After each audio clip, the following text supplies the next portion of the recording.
Hello, my name is Russell Preston Brown from Adobe Systems, and these are my 6 favorite Adobe Photoshop CS6 features. Let's get started.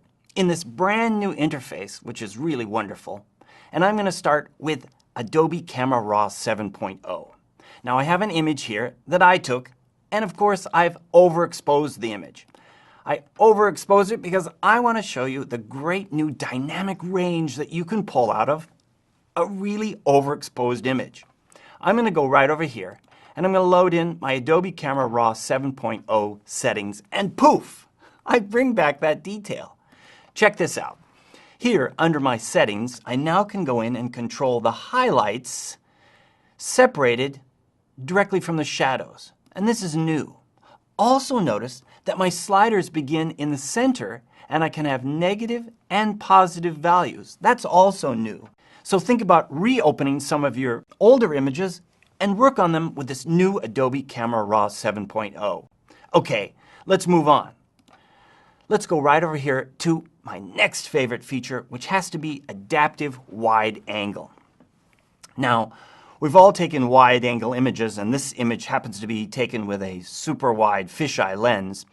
And we've gone into filters and you can run a lens correction. But now, there's adaptive wide angle that gives you the ability to control the exact areas within your image that you'll adjust. I really love this because it combines some of the wide angle values with the control of straightening lines. So I brought this image in and notice that it's identified this through its metadata as a 15mm fisheye lens. So it already has the profile for this lens built in. So if I click and drag with this tool, it arcs along the same lines of distortion that appear within my image. I click and let go, and it straightens that line perfectly. Now I'm going to go in over here and apply another line right here. So I've reintroduced a really nice straight horizon, yet I still have the distortion happening within my image. But I also want to go in and correct this strange distortion in this line in the ceiling. And while I'm at it, let's go in and add in this line as well. Now this image works really well because it shows my lines of distortion and I can track right along those and get that the way I like it, just with a few clicks like this. Then go in and scale my image up. And if I wanted to go back in and use content aware fill in this area that didn't quite get filled in, I could do that as well. Let's just click OK and process this back into Photoshop. Great controls in adaptive wide angle. But wait, there's more. Another one of my favorites has to be the blur gallery. So let's start with this image here in Italy, and I want to go in and blur it to take my viewer's attention right into the focus point within this image. So here under my filter menu, I'm going down to blur and over to my blur gallery, which consists of 3 different types of blur. Field blur with multiple points, iris blur with a single point originating from the center, and tilt shift. Tilt shift automatically gives you this miniature town look, as you see here. The default settings are blurring the top and the bottom and giving me this strip in the middle to this miniature set that I've built. I can now go in and adjust the focus of those areas with this really nice new interface built right into the viewer right here. Of course, I can go over here to the right and adjust the blur, but I can do it right here. I can also adjust the blur radius by clicking and dragging on these lines, and the fade off of the blur right here at the top. What I also like is to preview the mask. By clicking the M key on my keyboard, I can go in and adjust the mask for this, rotation, adjustments to it in any way I want, or even adjust the amount of blur.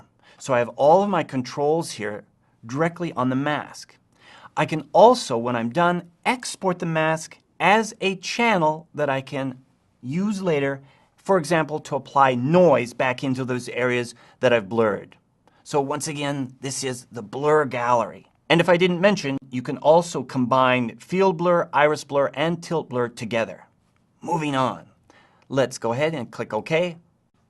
Now, content aware move. Here you can see I've selected this tree. I've selected my new tool over here called Content Aware Move. Now we know about Content Aware Fill, but imagine that you can take a single layered document, like this flattened document, you can click on a selection of the tree and move it to the left, and through the magic of science and technology at Adobe, I can move the tree and it will automatically fill in the area where I've moved it from. None of this cloning or going back in, just select it and move it. But wait, again, there's always more.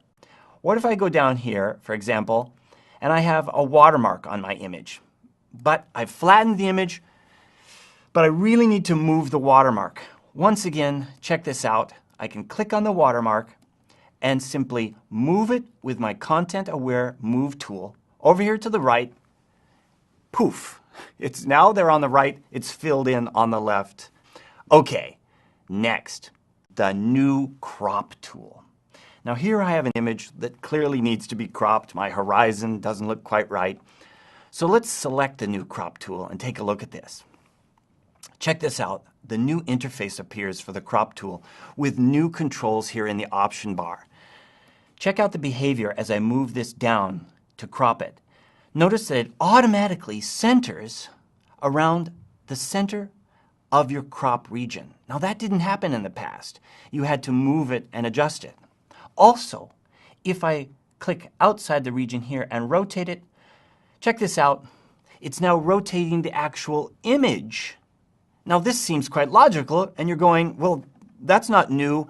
If you go up here to the options bar and you want to shift back to the classic mode, just like this, you can go back in and see how it used to work. Well, that's so old and boring.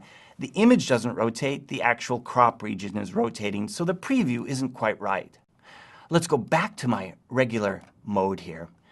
I really like this capability of centering it and rotating it and getting it just right. Then finally, my automatic straightening tool right here at the top. I can then click on the horizon and drag and instantly straighten that, double click, and get my image just the way I want it with the new crop capabilities. Okay, let's finish this off with video. So video is now inside of Adobe Photoshop CS6. That's right, you heard me correctly. I'm going to bring up my timeline here, and let's take a look at the great new features. To begin with, it's starting to look sort of similar to Adobe Premiere or even After Effects. Check it out. My video is now contained within its own video group here in my Layers panel. I also have sound separated on its own audio track. Finally, what a great way to work with sound. And I can go in here and address one of my video clips, click on the end, and I can start to edit the end and preview the exact point in the video where I want to stop and make the cut. Not only that, these magicians, programmers at Adobe, have set my end point directly related to my new endpoint to that video. Unbelievable. I'm going to right-click on this and set this to the exact value of 5 seconds for that. Hit my Enter key because I now want to finish this off with drag and drop fade effects.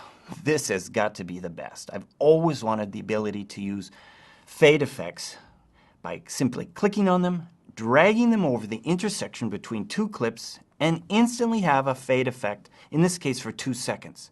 Let's add a fade effect to these other 2 sections just like this. And just to finish this off, let's have a fade to black because we always have to have that.